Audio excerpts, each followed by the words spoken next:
If you pay any attention to the news, you might be met with a wide range of reports regarding the economy.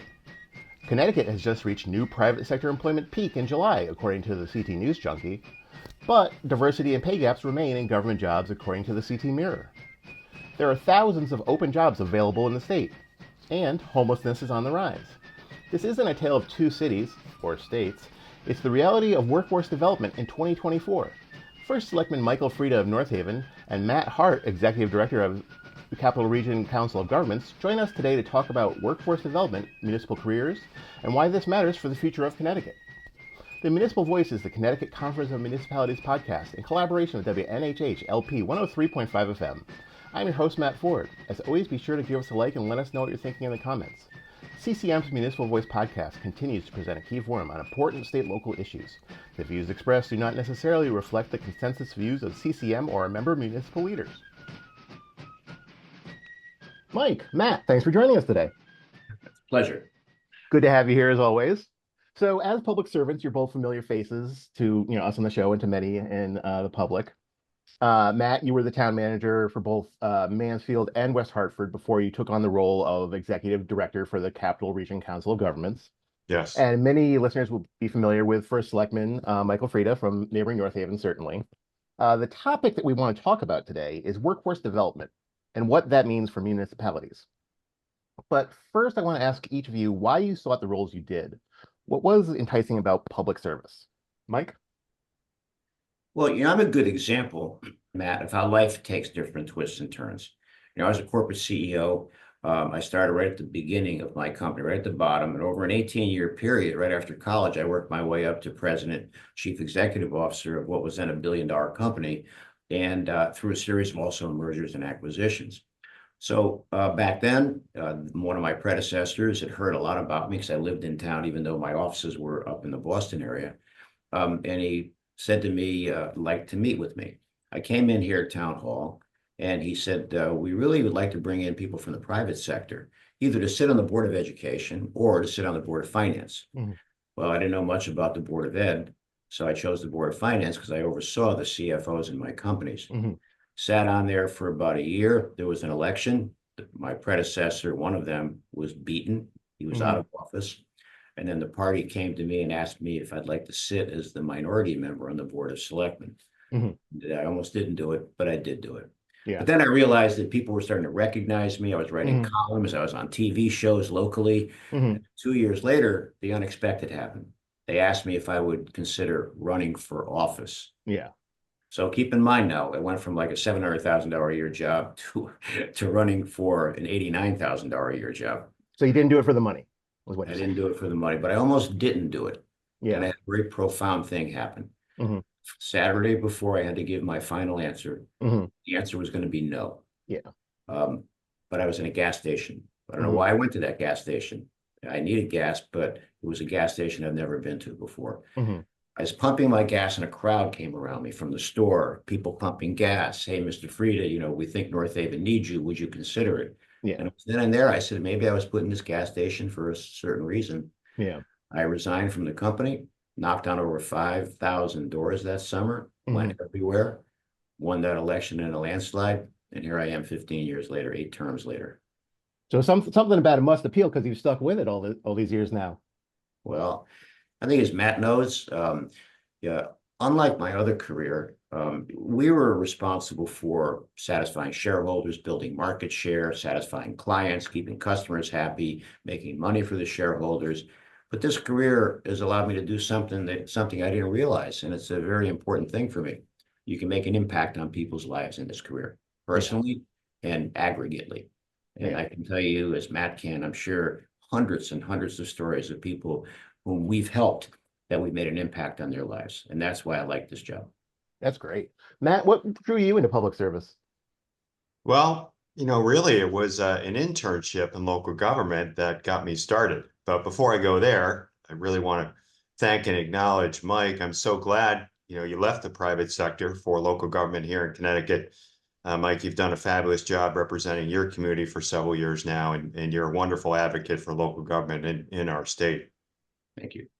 So I was in graduate school. I was a little bit of an older student because I served in the Army and an internship came up with the town of Windsor.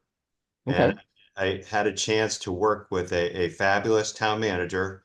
His name is Albert Ilg, now retired, living in West Hartford. But that internship, it was just fascinating for me Mhm. because as Mike talked about, it's really all about working a community, a better place to live in, Mhm. to work in, to play in, to learn in.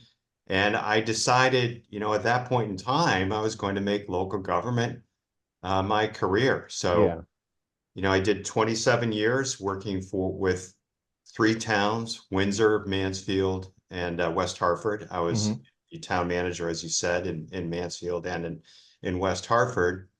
And then in 2022, this opportunity became available at the Capital Region. I had long had an interest in regional issues and in policy issues. And I just saw this as a tremendous opportunity to help serve 38 municipalities, a residential population of almost a million people. So it's been a great 2.5 years, and I get to work with my local government colleagues each and every day. That's awesome. Connecticut, like so many other states, has a workforce development issue.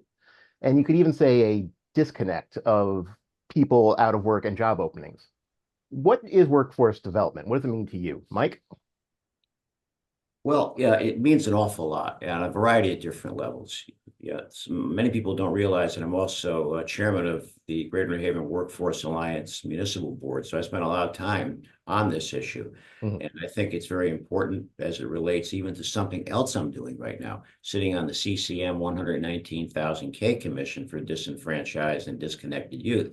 What we see is the fact that working, getting jobs, Mhm. is part of connecting people, particularly in this case, youth. So if they don't have the structure and they don't have the sustaining of that structure and they're not making money Mhm. and they're unemployed, that's one of the large reasons why youth is disconnected right now. So Mhm. I see the Workforce Alliance. I see this next meeting we have in New London Tuesday night. We're focusing in on Workforce Alliance and workforce connections and identifying sectors where Mhm. there are opportunities. I think that is very key to perpetuating a community and perpetuating a society. Yeah, I know we've been talking about at those 119K meetings, the fact that we have all these 119,000 disconnected youth, and we have, on the other hand, these thousands of jobs that are waiting and open. And, trying to figure out how to make those work together is so important. Matt, what does workforce development mean to you? Literally, quite literally, it means developing the workforce for the future, for tomorrow. Mm. And our organization, Capital Region, has long been involved in supporting workforce development in the private sector and in the nonprofit sector. Like Mike, I'm a board member for our local workforce development agency, Capital Workforce Partners. We have a great relationship with them. More recently, in my time here, over the last couple of years, we've been focused on workforce development for the public sector, in Hmm. particular, local government, municipal government, because I think it's often overlooked. Like the private sector, like state government, we are also um, experiencing the silver tsunami, where Yeah. we've got thousands of people retiring, and many of our towns are struggling to recruit and retain talented workers. So I think as a state and at the regional and local level, we need to invest more time and resources into the local government workforce in addition to those other sectors. Yeah. And I think invest is an important word there. It's not necessarily something we're gonna see it right now, but that investment will pay in the future. Yes. I'd just like to tie in. I think Matt makes an excellent point here. There's at least three areas in local government that we're having a very difficult time attracting people: Yeah. building officials, assessors, and engineers. And when I speak at the local colleges here, I often remind the students that these are three great careers potentially that if you wanted to pursue, particularly engineering, a lot of engineers at the municipal level are aging out and we can't find people. So Matt really makes an excellent point here. It's so true. Yeah, that's great. And it's a good reminder that, some of these municipal jobs that are open are really good jobs that, require college degrees and a lot of expertise. So there's a lot of different opportunities within municipal government to work in whatever field you might be in. Mhm. It's been said to the point of exhaustion now, but the last 25 years are drastically different than the previous 25 years. In 1974, a computer job is one where you presumably worked on a computer like you'd work on a car, or you had an advanced degree. But today, a computer job is logging on and sending emails all day. How has this affected workforce development? Matt?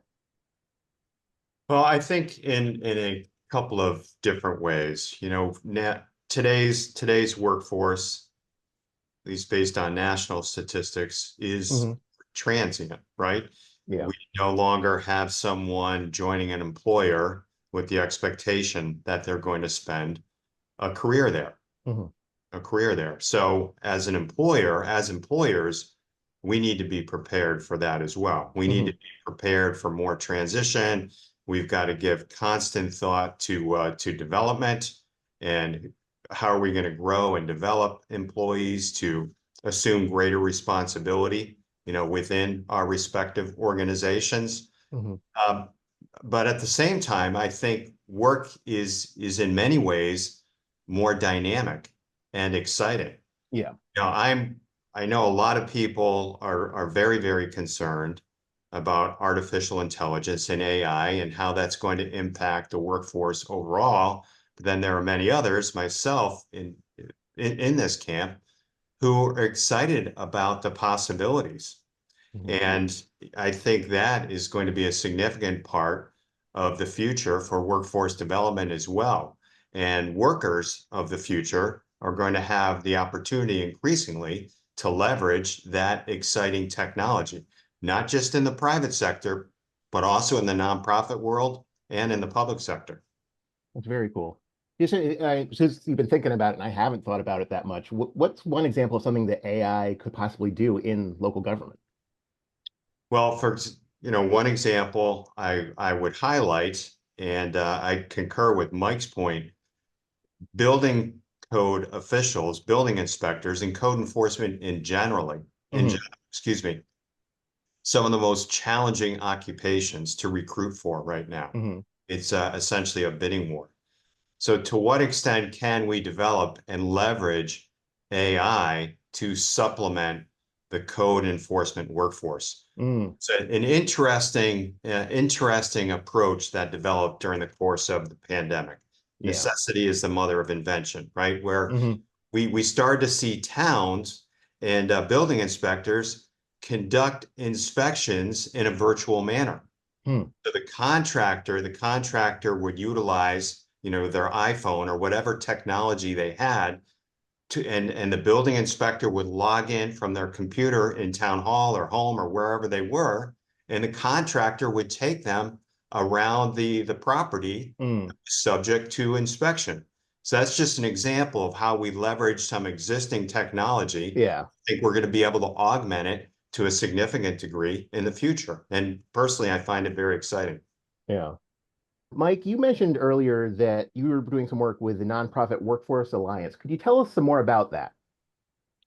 Well, it's an organization all across Connecticut. I believe there's 5 different chapters. Hmm. I happen to be involved with the Greater New Haven Workforce Alliance. So what it does, what the entity does is it brings people in, even the most basic people without any basic skills, and Hmm. helps train them at the fundamental level. Okay. It's something simple as to develop a resume. It also offers training courses in terms of how to interview, what jobs are available, and it identifies sectors. And the sectors could be hospitality, could be banking, could be retail, could be manufacturing. So it prioritizes sectors that are hot, so to speak, in Yeah. terms of careers that are available. So it really is a basic service that helps train people to be much more effective in trying to secure a position. So it seems like every other week there's a news story about a new business opening up in North Haven. Obviously, Mike, you and your town are doing a great job on economic development. Does that help with workforce development? Yes. When we bring in a new store or a new retailer, a new restaurant, on that side, whether it's retail or hospitality, it opens up a lot of different jobs. Yeah. Many times we bring in HVAC contractors as an example, or plumbing contractors. Those might be existing companies who are moving in. They want to expand from one area to another. Yeah. To a large extent, it does open up workforce opportunities. But with it, I'm finding, and I know Matt, when he was town manager, I'm sure would agree with this, that it's a delicate balancing act, because the more businesses that I say because I'm directly involved with it, but the more businesses the town brings in with me leading the charge, there's more traffic. And what we see in our communities is people don't like the traffic congestion, and I certainly understand that. Yeah. And even on social media this weekend, I'm responding back and forth with some of our residents who are complaining perhaps about too much traffic in certain areas. Yeah. Largely because we've brought in businesses like At Home. It's a 60 to 80,000 square foot retailer. There's only 3 in the state. Home Goods, we brought that in. We filled 100,000 square feet of retail space, which generates more traffic. And it's a tough balancing act I'm finding these days. Yeah, I can imagine in Connecticut, we have our small towns that we love, and the character of it, and balancing that out with continued development and the necessity of economic development, I imagine is a tough call sometimes. And one last point, about 4 years ago, I spent 2 years prior to that trying to bring Amazon here. We have a 1.2 million square foot distribution facility. Yeah. With 5,500 new jobs here in North Haven. And they're the largest, not only employer, but also the largest taxpayer in town. Yeah. But it's generated a significant amount of traffic on Route 5. You are listening to the Municipal Voice on WNHH 103.5 FM. As noted in a Hartford Current article, there's 90,000 job openings in the state. Matt, what do you make of that statistic? Yeah, I think it's, it certainly causes you to sit back and think, what are we missing here? What are we missing here? I think to some extent it's awareness, the applicant or the potential labor pool, are they really aware of the range of positions available? I think that's a factor, awareness. I think another factor, though, is job readiness. Job readiness, how many folks are really equipped to step into a job. And I'd like to talk a little bit more about that later on today in terms of how we develop people so that they are job ready. And then third, maybe positions that traditionally were attractive to people are less so now, and I think there's a stigma around certain occupations, whether it's manufacturing or certain trades jobs or certain laboring positions. I mean, working conditions across the board have improved dramatically. Yeah. I grew up in my father's tool and die shop. I mean, working in a factory today it's a far different and more pleasant environment than it was 30, 40, 50 years ago. Yeah.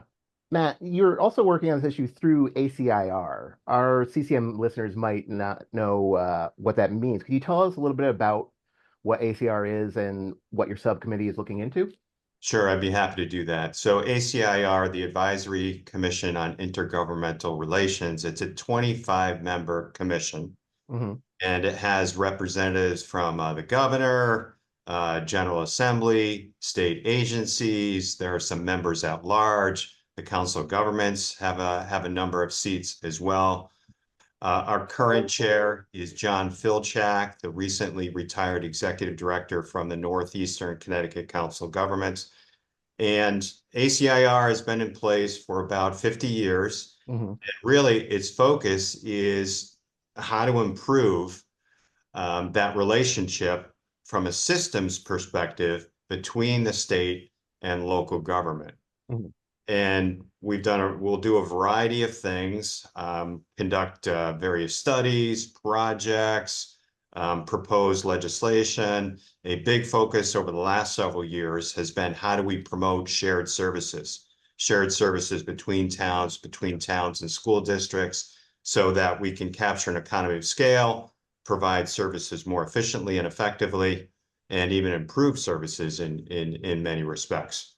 So for the current year, we established 2 work groups. And one work group is looking at the issue of workforce development for local government. And Ron Thomas, your colleague at CCM, CCM's deputy director, and I are serving as the 2 co-chairs. We've got roughly 10 members right now. We're staffed by Christine Goupil from OPM. She's doing a fabulous job. And our charge is to look at workforce development needs in local government here in Connecticut. So first, we've got to collect the data. What are the positions that we think where the need is most acute? We're also going to look at best practices with respect to recruitment and retention. Who's doing a good job here in Connecticut or nationally? And then we're going to develop a set of proposals to present to the full commission for the state legislature to consider and other policymakers. And then as part of that, we're going to look at additional opportunities to promote that shared services concept I talked about a few minutes ago. How can we better encourage towns and school districts to share services so that they can save taxpayer dollars, but also in many ways improve the level of services that they're able to provide, especially in our smaller communities. Mike, what can be done to make working for a municipality more appealing to individuals? I think we have to do a better job on our side in promoting what we do, marketing ourselves as a great career, and making connections directly with people. And one of the things that I often wonder is, in today's environment, the people I talk to who are seeking work are frustrated because it's not as easy as it was years ago. As an example, when I came out of college, I would get face-to-face interviews. And I wouldn't have to go through Indeed and some of these work sites and then run the risk of being frustrated with no response back in some cases. And I think that as I think back then, there was not an interview that I didn't get a job offer. So the personal, I think, face-to-face is very important. And perhaps for us, in addition to what CCM does for us in marketing these positions, in addition to Indeed and some of these work sites we use, perhaps we can get a competitive advantage by also implementing a more face-to-face type of interview process in conjunction with everything else we do. And that could mean a tour of our different buildings, talking to some of the people who are working here currently. I think we, at least North Haven, has to do a better job at marketing ourselves in a more face-to-face personal fashion. And I think if we can do that, I think that we can highly illustrate how great these careers can be in municipal government. Yeah, I think you're right. The marketing is so important because, we talked before about the private sector, how people don't tend to stay with one company, from starting to retirement anymore. But just from working at TCM with all these towns, I see the longevity of so many municipal employees who stay for 20, 30, 40 years and do spend a career working for their local town because they are good jobs. And, the marketing is what's necessary to really spread the word about these. Yeah, Matt. Yeah, I wanted to add to that. I concur with all the points Mike made, certainly. I do think increasingly, though, we've got to borrow from the private sector. And we have to pay people to learn. So let me elaborate on that. Most of our positions, even our entry-level positions, will often require a couple of years experience. So people may not have that.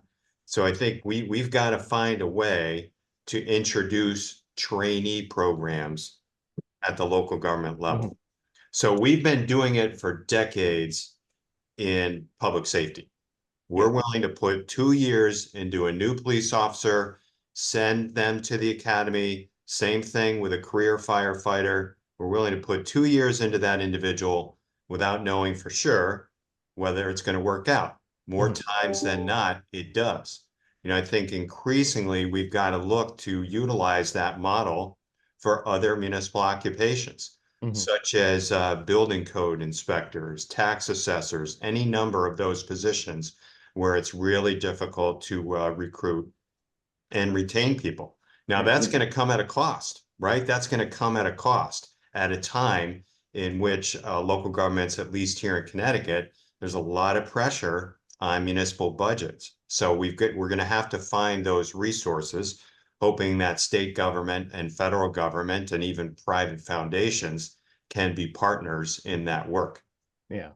I mean, it always sounds like you're calling back to the old like apprentice system and things Exactly, like that. Yeah. exactly. Things that were around for a very long time until quite recently. Mike? Matt really just made a great point and reminded me of something that I neglected to say. That for the past 14 years, 15 years that I've been in office, we have worked closely, North Haven and the town of Hamden, and worked closely with Quinnipiac University on an internship program. Now, in this case, in this internship program, Quinnipiac comes to us, myself and the mayor of Hamden, and they offer these these college students who are entering their senior year during the summer for, let's say, 12 weeks. They pay for them to be here. We put them in various departments. They work with our people, whether it be our engineers here in my office, our staff, economic development. And I think that we've hired 3 people in 15 years who came in, executive assistants. One was an engineer. He was studying engineering. He works closely with our engineer. He loved it. And we were able to attract people that way through this paid internship program. And that's another, I think, thing that we could pursue. We're going to continue to do it with Quinnipiac University, but maybe municipalities partnering with colleges to see if that can be replicated. Yeah, there's colleges all around the state, and they could be partnering up with their local communities, certainly. CCM recently rebranded our jobs board to call it the Municipal Career Center, where we're going to post jobs regularly, have resources, and we've got some videos featuring municipal employees across the state. What else can municipalities, the state, be doing to help? Matt? Yeah, I think of a few things. And, CCM has been a fabulous partner. A related initiative, I've been working with George Raphael and Max Friedman at CCM over the past year and a half, approaching 2 years now, leading a municipal workforce development group. It's a more informal group comprised primarily of HR directors from around the state. And, I think we've had a number of really good conversations and we're making some progress. So what more do municipalities need to do? I'll mention a couple of things. Number one, what I talked about a couple minutes ago, we've got to find a way to pay people to learn. We've got to develop increasingly trainee programs for those occupations that are the most challenging to fill. Secondly, I think we've got to modernize our recruitment methods a little bit. We've made some improvements, but our processes are still rather formal. They can take a long period of time. We've got to move things along, where people can submit a standard application, resume, get interviewed in a timely manner. So, I think there's certainly work left to do in that arena. Third is continuing to look at work-life balance issues, And I think some towns are doing a really neat job with this, and it's helping them out from a recruitment and retention perspective. What are some examples? The 4-day work week is an example. A number of towns have converted to that. In my region alone, Plainville, Ellington, Mansfield, people are still doing their 35 plus hours a week in a 4-day schedule, but having that additional day is a real attraction. Hybrid work is another example for those occupations that are well suited for it, such as knowledge workers who actually in many ways can be more productive working remotely, where they can really focus on a task. Hybrid doesn't work for all occupations, but for many it does. And the last thing I would highlight is I think, and there's an equity component to this. I think we've got to look at additional labor pools, including those where we traditionally have not made significant inroads in local government. And the one that I will mention is the justice involved or second chance population. Mhm. Those are people who've been previously incarcerated, maybe for a lower level offense. They've done their time. They paid their debts to society. They've taken steps to improve themselves.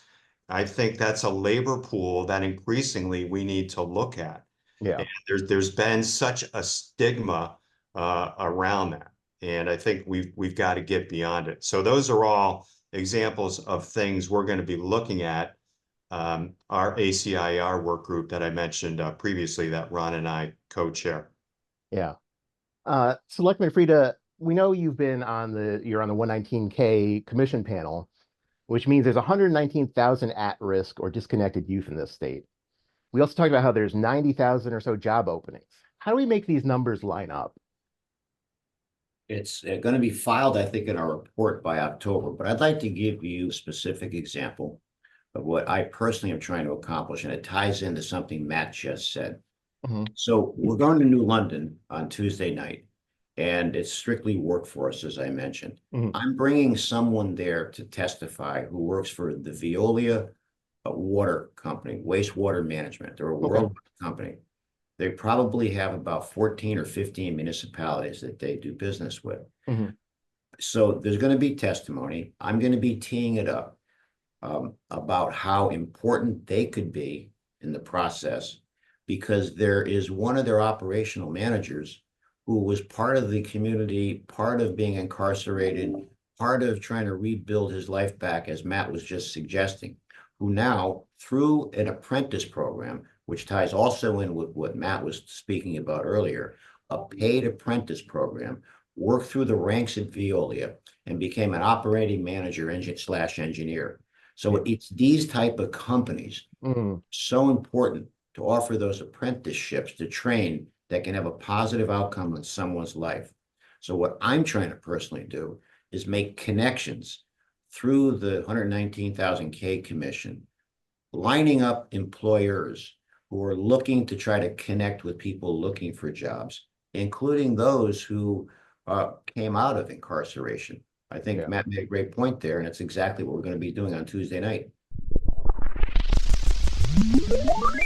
You are listening to the Municipal Voice on WNHH 103.5 FM. We've been talking for a little bit about workforce development, municipal careers, and why they're important. And we look at how they contribute to the taxes right now and all that kind of stuff. But why is workforce development so crucial for the future of Connecticut? Matt? Well, I think every state, local government, I mean, nationally, we need a talented workforce in order to survive and to thrive right? I mean, that's it's really the strength of our workforce. Connecticut's a small state, but throughout our history, we've been a leader. We've been a leader in manufacturing, healthcare, insurance, higher education, so many things. And that's all dependent upon having a highly trained workforce. Yeah. So we still have that. Fortunately, we still have that. We want to keep people here in our state, and we've got to also look at those careers that don't necessarily require a college degree. Mhm. And there are many in local government. Don't necessarily require a college degree, but a certain level of certifications and training that someone can acquire over time. So I think in order to remain a great place to live, to be competitive on a national scale, our state, our regions, our local governments need to invest in developing the workforce for tomorrow across all sectors, private sector, the nonprofit sector, and the public sector, state and local government. I would add to all those great points that Matt just mentioned. Those are the fundamental, very important points. I think another fundamental responsibility we have is to try to make this connection and have jobs that are being connected with people, just for the basic responsibility of people being able to support their own families, they can buy homes, take a mortgage out if they have a job, put their children through school, perhaps help their children with college. That helps also sustain and perpetuate our respective communities. Yeah. When we have individual families who are working, earning money to support their family, pay taxes, buy homes, and reinvest back in their own families. I think that's very important. Yeah, I would agree. Mike, are there opportunities to combine all these efforts? We talk about all these different things going on into one big product, or is there an efficiency to tackling little parts at a time? That's a great question. I learned a lot sitting on this commission since March. There's so much fragmentation out there. Yeah. And we have to find a way to reweave the fragmented fabric of our communities to make these connections. When we look at nonprofits out there, so many different nonprofits who come to us, they have the basic services to help people, even in workforce, but they need funding. Most recently, I introduced the YMCA group to Andrew Ferguson from the Dalio Foundation and the Boston Consulting Group. And the YMCA has these internships. They train people, they hire people, whether it be in high school and college. As an example, lifeguards. There's a need for lifeguards, just getting someone in the system, making money, having a job. In this example, the YMCA could be very, very important. So I guess the bottom line on what I'm saying is there's a lot of great fragments, but we have to weave them together to create even a more dynamic ability to create a positive outcome. Yeah. Matt, you already, as a COG, work on a sort of regional basis. Do you see yourselves having a role in kind of bringing these stakeholders together? All these different programs? Very much so, very much so. And I think Mike made some excellent points. Like he said, I think we've got to try to do both. There are certain things that we can take on more comprehensively, such as streamlining and making the hiring process more modern, more contemporary. But then secondly, there's a benefit in focusing on a particular occupation at a time, like building inspection, like tax assessment, et cetera, and trying to work through some of the structural issues at the state and local level to make it easier for people to get in the field and get the training and certifications they need. And COGS, one of the key roles, one of the key reasons why we exist is to work on the issues that are a little bit too big and too broad for any one municipality to handle on their own.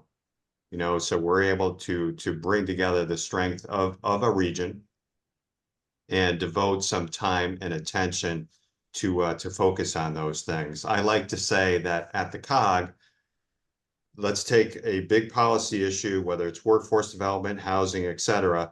We convene the conversation.